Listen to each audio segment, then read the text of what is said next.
Hello students, today we will start lesson number 11, the cop and the anthem. So let's start.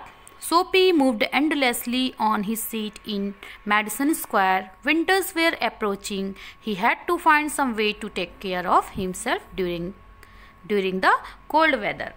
Actually ये story एक सोपी नाम के बेघर आदमी के बारे में, बेघर मतलब जिसका कोई घर नहीं है। न्यूयॉर्क सिटी के मेडिसन स्क्वायर में वो एक्चुअली रहता है और जब ठंड का मौसम आने वाला रहता है तो सोपी ठंड से बचने के क्या क्या उपाय सोचता है उसी पे आधारित ये स्टोरी है। Okay, so next paragraph. His hopes for the winter were not very high. He was not thinking of sailing away on a ship. 3 months in the prison on Blackwell's Island was what he wanted. 3 months of food every day and a bed every night. 3 months safe from the cold north wind and safe from cops. They seemed to Soapy the most desirable thing in the world. There were many easy ways of doing this. The most pleasant way was to go and have a good dinner at some fine restaurant. Then he would say that he had no money to pay, and then a cop would be called. It would all be done very quietly. The cop would arrest him. He would be taken to a judge. The judge would do the rest. इस paragraph का मतलब ये है कि सोपी के expectation बहुत ज़्यादा हाई नहीं थे। मैंने पहले ही बता दिया है कि वो ठंड से बचने के क्या क्या उपाय सोचता है, उसी पे आधारित ये स्टोरी है। तो सोपी के एक्सपेक्टेशन तो बहुत ज़्यादा हाई नहीं थे। वो कोई सेलिंग शिप में घूमना नहीं चाह रहा था, ठीक है। उसकी तो एकमात्र ख्वाहिश थी कि उसको ब्लैकवेल आइलैंड में 3 मंथ्स का कारावास हो जाए। अब कारावास होगा तो क्या होगा, जिससे कि उससे खाना और सोने की सुविधा भी मिलेगी, साथ ही कोल्ड नॉर्थ विंड से भी बचाव रहेगा, है ना। नॉर्थ विंड से भी उसको बचाव रहेगा और पुलिस से भी वो सेफ रहेगा, ठीक है। एक बढ़िया से रेस्टोरेंट में खाना खा, और इसके लिए उसने मन में क्या विचार करता है, उसके मन में ये विचार आता है कि चलो क्यों ना एक रेस्टोरेंट में, बढ़िया से रेस्टोरेंट में खाना खाता हूँ और बोल दूंगा कि मेरे पास पैसे नहीं है, जिससे कि रेस्टोरेंट वाले पुलिस को बुला देंगे और पुलिस मुझे अरेस्ट करके जज के सामने पेश करेगी और जज मुझे क्या करेंगे, सजा देंगे, ठीक है। तो ये आइडिया वो अपने माइंड में चला रहा था। Next paragraph. Soapy left his seat and walked out of Madison Square to the place where he great street called Broadway and 5th Avenue meet. He went across this wide space and started north on Broadway. He stopped at a large and brightly lit restaurant. सोपी क्या करता है, ऐसा सोचकर अपनी seat से उठ जाता है, अपनी सीट से उठता है और मेडिसन स्क्वायर से बाहर निकलता है और ग्रेट स्ट्रीट में पहुंचता है, जहां पर ब्रॉडवे और 5th एवेन्यू मिलते हैं। ब्रॉडवे के नॉर्थ की तरफ वो चलने लगता है और एक बहुत ही बड़े रेस्टोरेंट के सामने रुकता है। Okay, now this was where the best food was served and the best people in the best clothes appeared every evening. Soapy believe that above his legs he looked all right. His face was clean, his coat was good enough. If he could get to a table, he believed that success would be his. ठीक है, पहले मैंने बताया उस paragraph में कि एक बहुत बड़े रेस्टोरेंट के सामने वो रुकता है। तो जिस रेस्टोरेंट के सामने, as you can see in the picture, जिस रेस्टोरेंट के सामने वो रुका है या फिर खड़ा है, वहाँ पर बेस्ट फूड मिलता है। इस रेस्टोरेंट में बेस्ट फूड मिलता है और बड़े बड़े लोग अच्छे अच्छे कपड़ों में शाम को वहाँ आते हैं। सोपी को लगता है कि मैं दिखने में तो ठीक ठाक हूँ, मेरा फेस भी साफ है, मेरा कोट भी ठीक ठाक है, तो मुझे एक टेबल मिल जाए तो मेरा प्लान सक्सेसफुल हो जाए। ओके, नाउ बट एज सोपी put his foot inside the restaurant door, the head waiter saw his broken old shoes and the torn clothes that covered his legs. strong and ready hands turned Soapy around and moved him quietly and quickly outside again. Soapy turned off Broadway. But जैसे ही Sophie restaurant के अंदर पैर रखता है वैसे ही head waiter की नज़र उसके फटे हुए जूते, ठीक है, उसके कटे हुए जूते और फटे हुए पैंट पर पड़ती है। तो वह उसे रोक कर, जो हेड वेटर रहता है, इसको रोक करके सोपी को बाहर, उसे रोक करके उसके बाहर का रास्ता दिखा देता है। फिर सोपी ब्रॉडवे से आगे बढ़ जाता है। यहाँ से सोपी क्या करता है, आगे। So next, at a corner of 6th Avenue was a shop with a white glass window, bright with electric lights. Soapy picked up a big stone and threw it through the glass. People came running around the corner. A cop was the first among them. Soapy stood still and he smiled when he saw the cop. क्या होता है, 6th Avenue के corner में एक shop होती है जिसमें कांच के विंडोज़ होते हैं एंड ब्राइट इलेक्ट्रिक लाइट जलती रहती है। फिर सोपी एक पत्थर उठाकर कांच को तोड़ देता है। चारों तरफ से लोग दौड़ते हुए आते हैं जिसमें एक पुलिस वाला सबसे पहले पहुंचता है। सोपी वहीं पर खड़े रहता है और क्या करता है, पुलिस वाले को स्माइल करता है। Where is the man who did that, asked the cop. किसने किया है, ये किसने किया, पुलिस वाला सोपी से पूछता है। सो in page number 112. Now, don't you think that I might have done it? Said Soapy. He was friendly and happy. What he wanted was coming toward him. सोपी कहता है, पुलिस वाले से कहता है कि तुमको नहीं लगता कि ये मैंने किया है।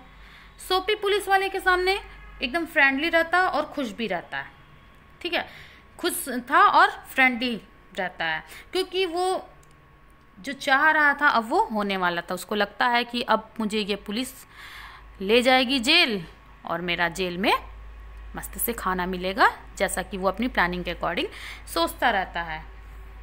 But the cops mind would not consider सोपी।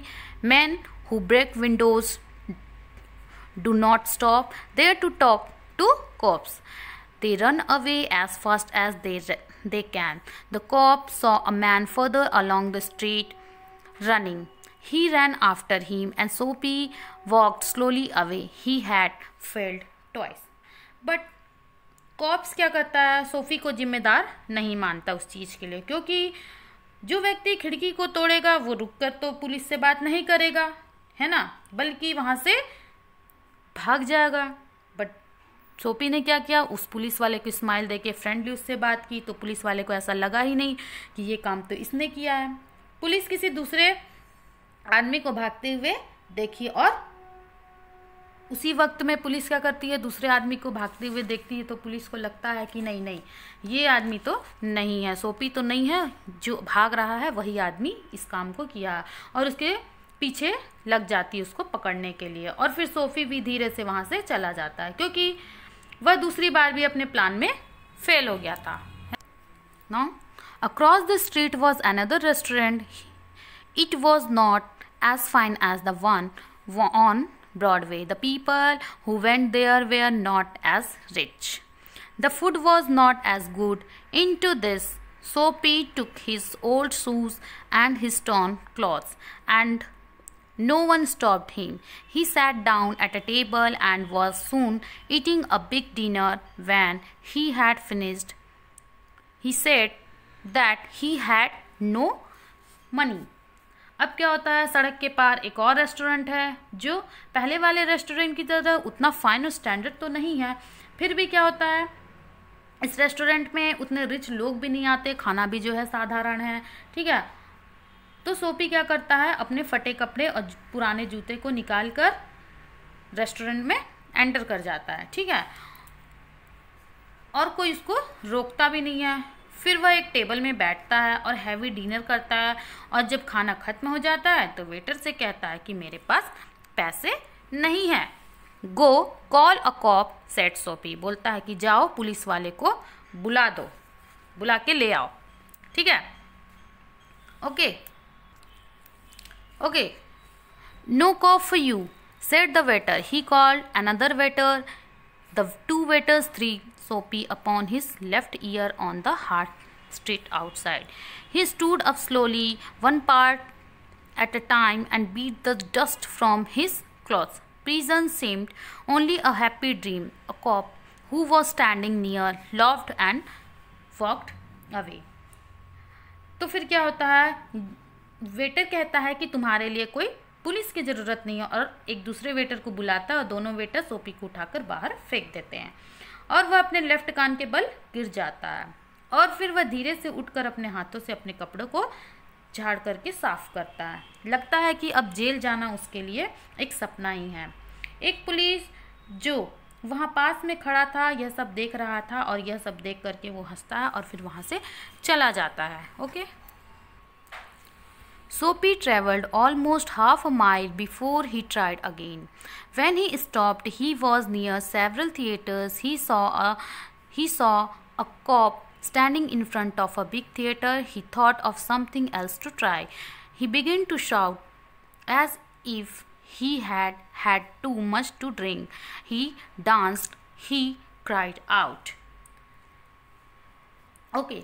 फिर से ट्राई करने से पहले सोपी हाफ अ माइल चलता है। जब वह रुकता है तो वहाँ बहुत सारे थिएटर उसके आसपास होते हैं। एक बड़े से थिएटर के सामने एक पुलिस वाला खड़ा रहता है। इस बार सोफी कुछ दूसरा करने का सोचता है। वह वहाँ पर जोर जोर से चिल्लाने लगता है, डांस करने लगता है, मानो कि वह ड्रिंक किया हो।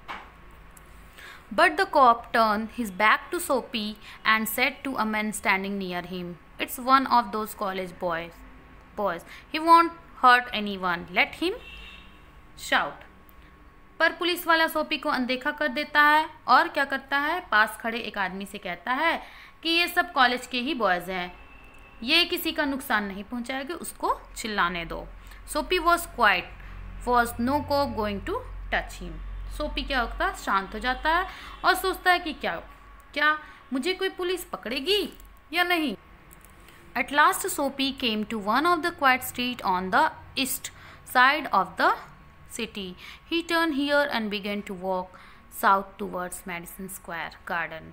He was going home, although home was only a seat in a park. But on a very quiet corner Soapy stopped. आखिर में सोपी क्या करता है, शहर के ईस्ट में एक शांत सड़क की तरफ मुड़ करके पहुंच जाता है, और जैसे ही मुड़ता है और देखता है कि मैडिसन स्क्वायर गार्डन की तरफ वो चलने लगता है। वह अपने घर की तरफ चलता है और घर के नाम पर उसके पास क्या था, सिर्फ एक पार्क में एक सीट थी। पर एक शांत कोने में सोपी क्या करता है, खड़ा हो जाता है। Here was an old church. Through one colored glass window came a soft light. Sweet music came to Soapy's ears and seemed to hold him there, and the anthem that came from the church held Soapy there, for he had known it well long ago. In those days, his life contained such things as mother and flowers and high hopes and friends and clean thoughts and clean clothes. Okay. वह बहुत ही पुराने church के सामने खड़ा होता है। उस church की विंडो के ग्लास से रोशनी आती रहती है। चर्च के मधुर संगीत को सुनकर सोपी वहाँ पर खड़ा हो जाता है। जो गानों की आवाज़ चर्च से आ रही थी उसे सोपी ने बहुत पहले सुना हुआ था। सोपी ने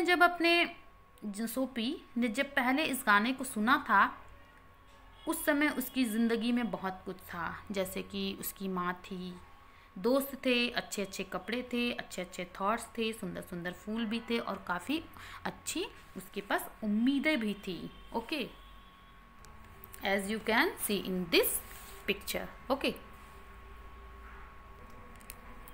now there was a sudden and wonderful change in his soul. He would fight to change his life. He would make a man to himself again. There was time he was young enough he would find his old purpose in life and follow it. That sweet music had changed him. Tomorrow he would find work. A man had once offered him a job. He would find that man tomorrow. He would be somebody in the world. He would. Soapy felt a hand on his arm. He looked quickly around into the broad face of a cop.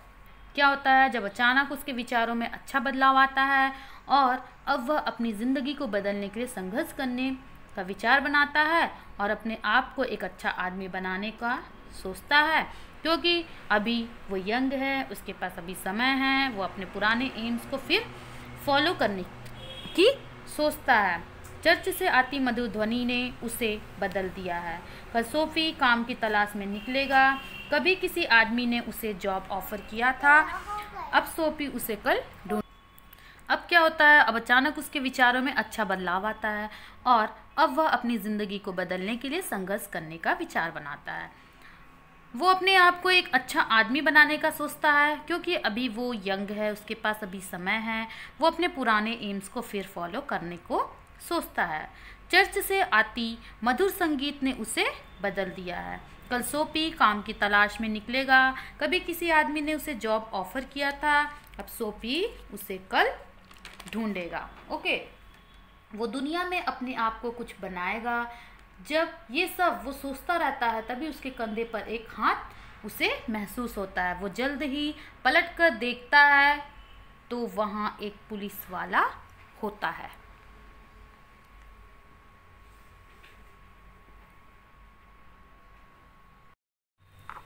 What are you doing hanging around here? asked the cop. Police वाला उससे पूछता है, Sophie से पूछता है कि तुम यहाँ क्या कर रहे हो? Nothing said Sophie. सोफी बोलता है कुछ नहीं कर रहा हूँ। You think I believe that? said the cop. Police तुमको लगता है कि मैं तुम पे विश्वास कर लूँगा ऐसा? पुलिस वाला सोफी से बोलता है। Full of his new strength, Sophie began to argue, and it is not wise to argue with a New York cop. अपने नए आत्मविश्वास के प्रभाव में सोफी उस पुलिस वाले से बहस करने लगता है, पर न्यूयॉर्क के पुलिस वाले से बहस करना समझदारी नहीं है। Come along said the cop, मेरे साथ चलो, वो पुलिस वाला बोलता है। 3 months on the island said the जज to Soapy the next morning. अब क्या होता है, नेक्स्ट मॉर्निंग को सोफी को 3 months के लिए जज ने कोर्ट में ये सज़ा सुना दी कि उसको 3 months की सज़ा होगी। देखो, जब वो पहले चाह रहा था कि मुझे सज़ा हो, मैं जेल में रहूं, तब तो उसके साथ ऐसा कुछ नहीं हुआ, ठीक है। बट जैसे ही अपने विचारों में बदलाव किया, एक आत्मविश्वास लाया कि मैं एक अच्छा आदमी बनूं, सब कुछ फिर से अच्छे से करूं, तो फिर उसको क्या होता है, 3 months का जेल हो जाता है, क्योंकि वहाँ उसने न्यूयॉर्क के पुलिस से क्या कर लिया, आर्ग्यू कर लिया था। So my dear students, read this chapter and I hope you understood this story. Thank you.